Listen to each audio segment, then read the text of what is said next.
Fifthly, another hot take on the nominee for the Supreme Court of the United States, Ketanji Brown Jackson. She is the latest nominee to the US Supreme Court. During 2020 in the presidential campaign, Joe Biden specifically said that he would nominate a black woman to the Supreme Court.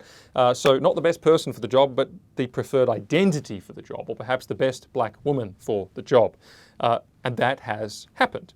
But as the best black woman for the job, when asked by Senator Marsha Blackburn from Tennessee, can you provide a definition of the word woman? Jackson replied, no, I can't. I am not a biologist.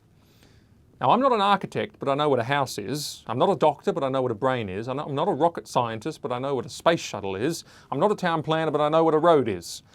So what is going on here? She's nominated because she is a qualified black woman. She can't define or won't define what a woman is. There is some serious irony in that. Here's what's happening. Words are political tools in the world of woke. They're not connected to absolute truth, unchanged and unchanging, but the definitions are changed so that they can become political tools. A word has a meaning so long as the meaning is expedient towards achieving a certain political outcome. To define a woman does not suit the political outcome that Jackson and her colleagues want right now in that context. But to crow about appointing a black woman to the Supreme Court does suit Joe Biden's political narrative right now. You get it?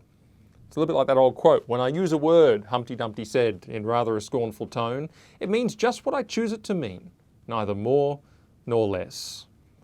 Controlling the definition, the meaning of words has a great power, and it characterizes this age because it is akin to defining what is true.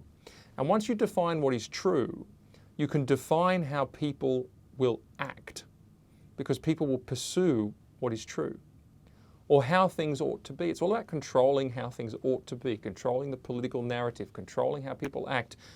If you have control over the definition of words, man, you're a long way down that road. Here's the antidote to all that rubbish of changing and fluid definitions of words and seizing control of the language for political ends.